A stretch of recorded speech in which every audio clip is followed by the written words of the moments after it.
আজ ক্রুশের বিজয়।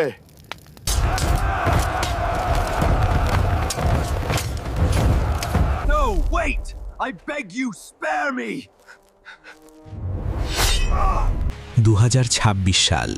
মধ্যপ্রাচ্যের আকাশে আজ রাতে কোনো তারা নেই, শুধু আছে মিসাইলের আলো। ইরান আর ইসরায়েল, দুটি দেশ, কিন্তু এই যুদ্ধটা শুধু দুটি দেশের না।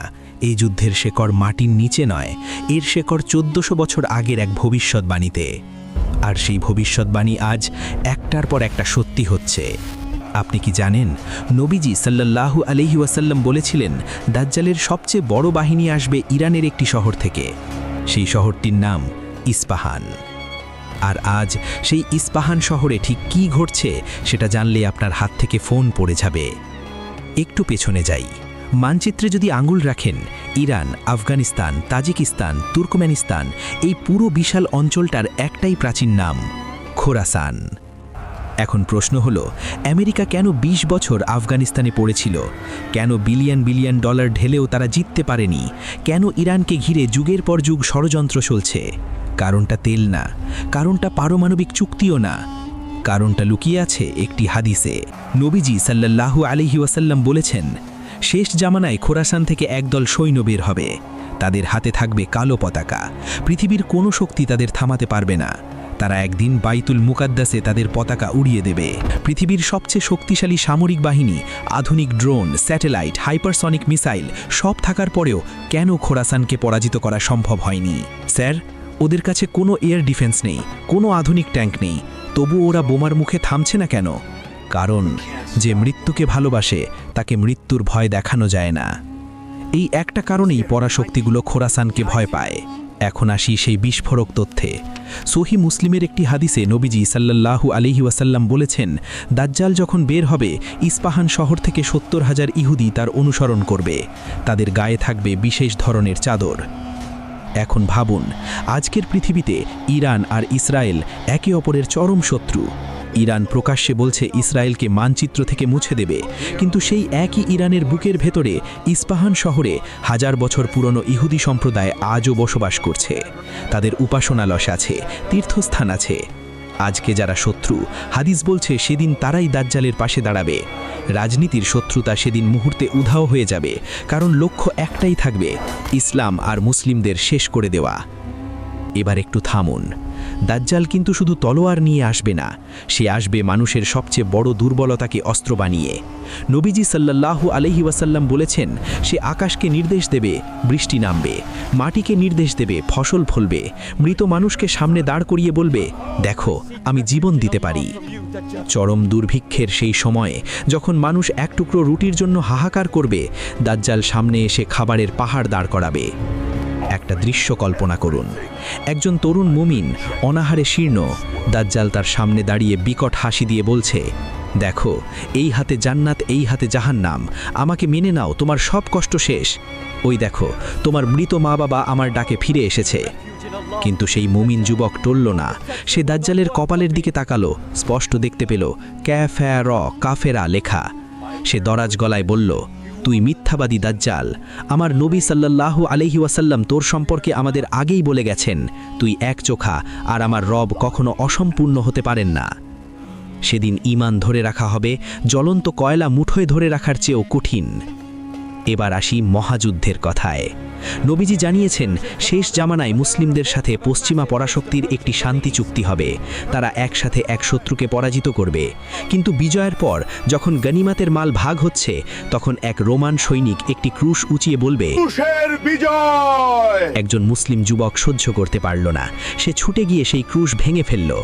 আর তখনই চুক্তিভঙ্গ, বিশ্বাসঘাতকতা এবং শুরু হলো ইতিহাসের সবচেয়ে ভয়ঙ্কর যুদ্ধ, মালহামাতুল কুবরা। সিরিয়ার দাবিক বা আমাক প্রান্তর।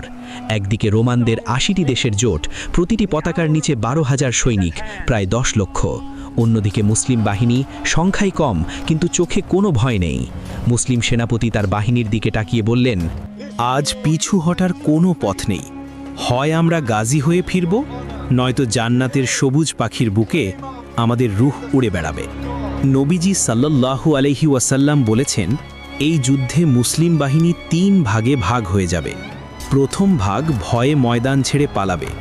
আল্লাহ তাদের তওবা কবুল করবেন না, দুনিয়া ও আখিরাত দুটোই হারাবে। দ্বিতীয় ভাগ বীরত্বের সাথে লড়বে, শহীদ হবে। আল্লাহর কাছে তারা হবে সর্বোচ্চ মর্যাদার। তৃতীয় ভাগ শেষ পর্যন্ত টিকে থাকবে। তারা বিজয়ী হবে এবং জীবনে আর কোনো ফিতনা তাদের স্পর্শ করবে না। 3 দিন ধরে চলবে এই নারকীয় যুদ্ধ। আকাশে উড়তে থাকা পাখিরাও অস্ত্রের গর্জন সইতে না পেরে মাটিতে লুটিয়ে পড়বে। একটি পরিবারের 100 জন যদি যুদ্ধে যায়, ফিরবে মাত্র 1 জন। এই বিজয়ের পরেই মুসলিমরা কনস্ট্যান্টিনোপল, বর্তমান ইস্তাম্বুল, জয় করবে। আর ঠিক তখনই খবর আসবে দাজ্জাল বের হয়েছে। দাজ্জাল পৃথিবীতে 40 দিন থাকবে। প্রথম দিন একটি বছরের সমান, দ্বিতীয় দিন একটি মাসের সমান, তৃতীয় দিন একটি সপ্তাহের সমান। সে প্রতিটি শহরে, প্রতিটি গ্রামে প্রবেশ করবে, কিন্তু 2টি শহরে সে ঢুকতে পারবে না, মক্কা, মদিনা। দাজ্জাল মদিনার প্রবেশপথে এসে দাঁড়াবে। তার চোখে ক্রোধ। সে আঙুল তুলে বলবে, ওই সাদা গম্বুজের আজ আমি গুঁড়িয়ে দেব। কিন্তু সে যখনই পা বাড়াবে, দেখবে প্রতিটি প্রবেশপথে ফেরেশতারা খোলা তরবারি হাতে দাঁড়িয়ে। দাজ্জাল 1 কদমও এগোতে পারবে না। তখন মদিনা 3 বার কেঁপে উঠবে, আর মদিনার ভেতরের সব মুনাফিক ভয়ে দৌড়ে দাজ্জালের দলে গিয়ে মিশবে। সেদিন মদিনা সোনা থেকে খাদ বের করার মতো সব আবর্জনা ঝেড়ে ফেলে পবিত্র হয়ে যাবে। এরপর মুমিনরা যখন দামেস্কের এক মসজিদে অবরুদ্ধ, ফজরের নামাজের সময় ইমাম মাহাদির সামনে এগিয়ে গেছেন ইকামত দিতে, হঠাৎ তাদের চোখ আটকে যাবে মসজিদের পূর্ব দিকের সাদা মিনারায়। মেঘ সরে যাচ্ছে, আর সেখান থেকে আস্তে আস্তে নেমে আসছেন একজন মহামানব। পরনে হালকা হলুদ রঙের 2টি কাপড়, 2 হাত 2 জন ফেরেশতার দানায়। মুমিনদের চোখে সেই মুহূর্তে আনন্দের অশ্রু। ইমাম মাহাদি পেছনে সরে আসতে চাইলেন, বললেন, হে আল্লাহর নবী, আপনি সামনে আসুন। ঈসা আলাইহিস সালাম অত্যন্ত বিনয়ের সাথে মাহাদির কাঁধে হাত রেখে বললেন, না, এই উম্মতের সম্মানে আল্লাহ তোমাকে আমির বানিয়েছেন, তুমি ইমামতি করো। উম্মতে মোহাম্মদীর জন্য এর চেয়ে বড় সম্মান আর কি হতে পারে। ফজরের নামাজ শেষ, মসজিদের দরজা খুলল। বাইরে দাজ্জাল তার বাহিনী নিয়ে দাঁড়িয়ে, কিন্তু ঈসা আলাইহিস সালামকে দেখামাত্র দাজ্জালের দম্ভ ভেঙে পড়ল। নবীজি সাল্লাল্লাহু আলাইহি ওয়াসাল্লাম বলেছেন, ঈসা আলাইহিস সালামের নিঃশ্বাস যতদূর যাবে, সেই নিঃশ্বাস যে কাফিরের গায়ে লাগবে সে মরে যাবে। দাজ্জাল গলতে শুরু করল, যেভাবে পানিতে লবণ গলে। সে প্রাণ ভয়ে দৌড় দিল। ঈসা আলাইহিস সালাম তাকে ধাওয়া করলেন। ফিলিস্তিনের লুদ শহরের দরজায় তারা তাকে ধরে ফেললেন। দাজ্জাল হাঁপাতে হাঁপাতে বলল, আমাকে ছেড়ে দিন। ঈসা আলাইহিস সালাম বর্ষা উঁচিয়ে বললেন, তোর জন্য আমার কাছে একটাই আঘাত আছে, যা থেকে তুই কখনো বাঁচতে পারবি না। দাজ্জাল নিহত হলো, তার শরীর থেকে রক্ত বের হলো। ঈসা আলাইহিস সালাম সেই রক্ত দেখিয়ে বললেন, দেখো, এই হলো তোমার মিথ্যা খোদা, রক্ত মাংসের একজন মানুষ। দাজ্জাল নিহত হওয়ার পর ইস্পাহানের সেই 70,000 অনুসারী পালাতে শুরু করল। তারা গাছের পেছনে লুকালো, পাথরের পেছনে লুকালো, কিন্তু সেদিন প্রকৃতিও তাদের আশ্রয় দিতে অস্বীকার করল। একটি পাথরের পেছনে একজন ইহুদি থরথর করে কাঁপছে। হঠাৎ সেই পাথর কথা বলে উঠল, হে মুসলিম, আমার পেছনে একজন লুকিয়ে আছে, এসো। সেদিন প্রতিটি গাছ, প্রতিটি পাথর মুমিনদের সাহায্য করবে, শুধু একটি গাছ ছাড়া, গারকাদ গাছ, সেটি চুপ থাকবে। দাজ্জালের ফিতনা শেষ হওয়ার পর পৃথিবীতে এমন এক যুগ আসবে যা মানুষ আগে কখনো দেখেনি। বাঘ আর হরিণ একসাথে পানি পান করবে, ছোট শিশুরা সাপের সাথে খেলবে, সাপ ছোবল মারবে না। জমি থেকে সোনা বের হবে, কিন্তু মানুষের নেওয়ার আগ্রহ থাকবে না, কারণ সেদিন মানুষের অন্তর থাকবে আখিরাতের চিন্তায় পরিপূর্ণ। একটি ডালিম এত বড় হবে, একটি দল মানুষ খেয়ে তৃপ্ত হবে, আর তার খোসার নিচে ছায়ায় বসতে পারবে। ঈসা আলাইহিস সালাম ইসলামের শরিয়াত অনুযায়ী পৃথিবী শাসন করবেন। কোনো হিংসা নেই, কোনো যুদ্ধ নেই। প্রিয় দর্শক, আজ রাতে যে মিসাইল উড়ছে মধ্যপ্রাচ্যে আকাশে, সেটা শুধু 2টি দেশের যুদ্ধ না, এটা সেই মহাগল্পের একটি অধ্যায়, যার শেষ পরিণতি নবীজি 1400 বছর আগে বলে গেছেন। এখন একটাই প্রশ্ন, দাজ্জাল যখন সামনে এসে দাঁড়াবে, আমাদের ঈমান কি সেই মুমিন যুবকের মতো মজবুত থাকবে? সূরা কাহাফের প্রথম 10টি আয়াত কি আমরা মুখস্থ করেছি? হে আল্লাহ, আমাদের দাজ্জালের ফিতনা থেকে হেফাজত করুন। ঈমানের সাথে মৃত্যু নসিব করুন আমিন। কিন্তু একটু থামুন। দাজ্জালের পতনের পর যখন পৃথিবী শান্তিতে ভরে উঠবে, ঠিক তখনই কোহকাফ পর্বতের সেই প্রাচীর ভেঙে বের হবে ইয়াজুজ আর মাজুজ। তারা পৃথিবীর সমস্ত পানি পান করে শেষ করে দেবে। তখন ঈসা আলাইহিসসালাম আর মুমিনরা কোথায় যাবেন, কিভাবে বাঁচবেন? জানতে হলে এখনই সাবস্ক্রাইব করুন। পরের পর্বের জন্য অপেক্ষায় থাকুন। ভিডিওটি একজন মুসলিম ভাই বা বোনকে শেয়ার করুন। হয়তো এই তথ্যটুকুই তার ঈমানকে মজবুত করবে। জাযাকাল্লাহু খাইরান। বিসমিল্লাহির রহমানির রহিম। ইজা জুলজিলাতিল আরদু জিলজালাহা, যখন পৃথিবী তার কম্পনে প্রকম্পিত হবে। ওয়া আখরাজাতিল আরদু আসকালাহা, এবং পৃথিবী তার বোঝা বের করে দেবে। ওয়া ক্বালাল ইনসানু মা লাহা, এবং মানুষ বলবে এর কি হল? ইয়াউমা ইজিন তুহাদ্দিসু আখবারহা, সেদিন পৃথিবী তার সব সংবাদ বলে দেবে। বিআন্না রব্বাকা আওহা লাহা, কারণ তোমার রব তাকে নির্দেশ দেবেন। ইয়াউমা ইজিন ইয়াসদুরুন নাসু আশতাতা লিইউরাউ আমালাহুম, সেদিন মানুষ বিভিন্ন দলে বের হবে যাতে তাদের কর্ম দেখানো হয়। ফামান ইয়ামাল মিসকালা যাররাতিন খায়রান ইয়ারাহ, অতএব কেউ অনুপরিমাণ ভালো কাজ করলে তা দেখবে। ওয়ামান ইয়ামাল মিসকালা যাররাতিন শাররান ইয়ারাহ, এবং কেউ অনুপরিমাণ মন্দ কাজ করলে তাও দেখবে। সূরা আল কারিয়া 101 নং সূরা। বিসমিল্লাহির রহমানির রহিম। আল কারিয়া, মহাপ্রলয়। মাল কারিয়া, মহাপ্রলয় কি? ওয়ামা আদরাকা মাল কারিয়া, তুমি কি জানো মহাপ্রলয় কি? ইয়াউমা ইয়াকুনুন নাসু কাল ফারাশিল মাবথুস, সেদিন মানুষ হবে বিক্ষিপ্ত পতঙ্গের মতো।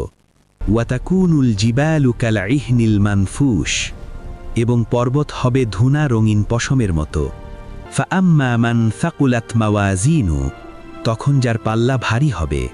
ফাহুয়া ফি ঈশাতির রাদিয়া, সে সুখময় জীবনে থাকবে। ওয়া আম্মা মান খাফফাত মাওয়াজিনু, আর যার পাল্লা হালকা হবে। ফাউম্মুহু হাউইয়া, তার আশ্রয় হবে হাবিয়া। ওয়ামা আদরাকা মা হিয়া, তুমি কি জানো সেটা কি? নারুন হামিয়া, প্রচণ্ড জ্বলন্ত আগুন। সূরা আত-তাকাসুর 102 নং সূরা। বিসমিল্লাহির রহমানির রহিম। আলহাকুমুত তাকাসুর, প্রাচুর্যের প্রতিযোগিতা তোমাদের গাফেল করে রেখেছে। হাত্তা জুরতুমুল মাকাবির, এমনকি তোমরা কবরে যাওয়া পর্যন্ত।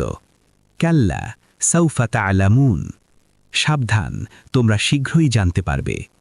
সুম্মা কাল্লা সাউফা তা'লামুন, আবারও বলছি শীঘ্রই জানতে পারবে। কাল্লা লাউ তা'লামুনা ইলমাল ইয়াকিন, যদি তোমরা নিশ্চিত জ্ঞানে জানতে। লাতারাউন্নাল জাহিম, অবশ্যই তোমরা জাহান্নাম দেখবে। সুম্মা লাতারাউন্নাহা আইনাল ইয়াকিন, এরপর তোমরা তা প্রত্যক্ষভাবে দেখবে।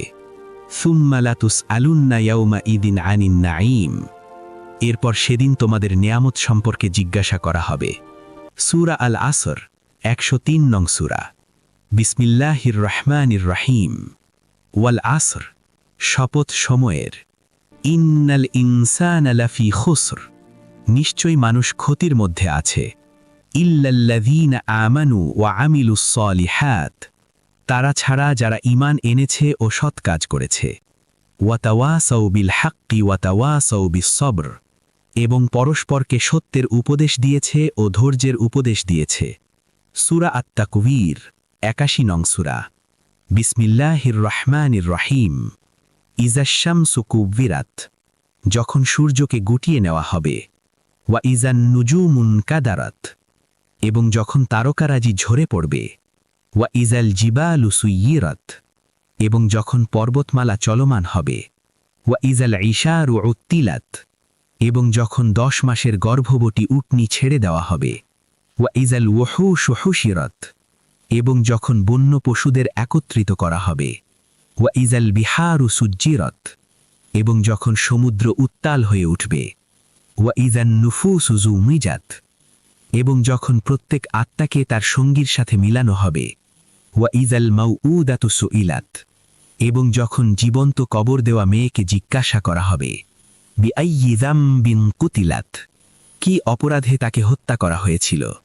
ওয়া ইযা সুহুফু নুশিরাত, এবং যখন আমলনামা খুলে দেওয়া হবে। ওয়া ইযা সামাউ কুশিতাত, এবং যখন আকাশ উন্মোচিত হবে। ওয়া ইযাল জাহিমু সুঈরাত, এবং যখন জাহান্নাম প্রজ্বলিত হবে। ওয়া ইযাল জান্নাতু উজলিফাত, এবং যখন জান্নাত নিকটে আনা হবে। আলিমাত নাফসুম মা আহদারাত, তখন প্রত্যেক আত্মা জানতে পারবে সে কি নিয়ে এসেছে। যদি এই ভিডিওটি আপনার মনে একটুও নাড়া দিয়ে থাকে তাহলে এখনই শেয়ার করুন। হয়তো আপনার একটা শেয়ারই কারো জীবন বদলে দিতে পারে। আল্লাহ হাফিজ।